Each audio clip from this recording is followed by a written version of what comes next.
عمر فاروق رضی اللہ تعالیٰ عنہ کا دور خلافت ہے. کسی طرح قید ہوئے روم کے بادشاہ کے پاس کھڑے ہیں. حالات کیا ہے کہ بادشاہ نے اجلاس بلایا. انہیں اور ان کے ساتھیوں کو زنجیروں میں جکڑا ہوا ہے, پکڑا ہوا ہے. تلواروں کی نوکیں, نیزوں کی جو ہے انہیں ڈرا رہی ہے. دربار میں شیروں کی طرح سینہ تان کر داخل ہو رہے ہیں.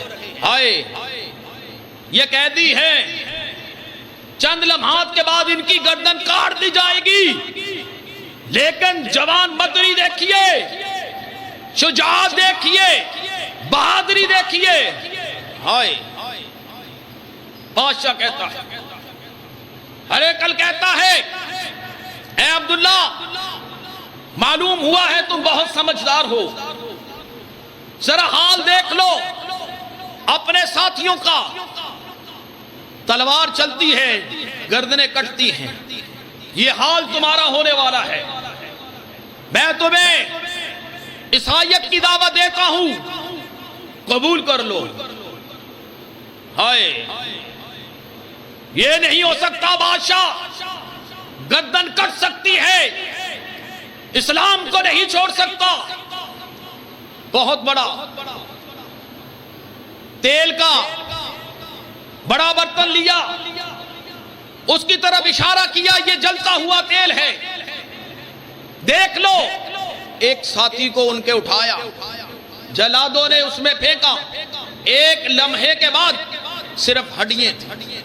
یہ حال ہونے والا ہے. بادشاہ ٹھیک ہے, اسلام کو نہیں چھوڑتے. اچھا, پکڑ لو, اس جلتے ہوئے تیل میں ڈال دو. ڈالا جانے لگا ہے, آنکھوں سے آنسو جاری ہو گئے. جلاد سمجھ گئے کہ زمین نم ہو گئی ہے, بادشاہ رو رہے ہیں. لے آؤ میرے. ڈر گئے. بادشاہ, ہاں میں نے تو پہلے کہا تھا, مان جاؤ. او بادشاہ, تو غلط سمجھا ہے, میں ڈر کر نہیں رو رہا تھا, میں تو اس لیے رو رہا تھا کہ میری ایک جان ہے, 1000 جان ہو ایسے ہی قربان ہو, اسلام کو تب بھی نہیں چھوڑ سکتا. بادشاہ سمجھ گیا ان پہاڑوں کو ظلم سے ہلایا نہیں جا سکتا, آفر دے دی. ہاں, میں تمہیں اپنی بادشاہت میں شریک کرتا ہوں, عیسائیت کو قبول کر.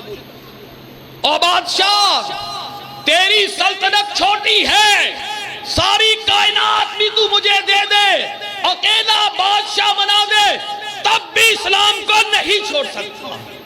یہ ہے لیڈر, یہ ہیں ہیروز.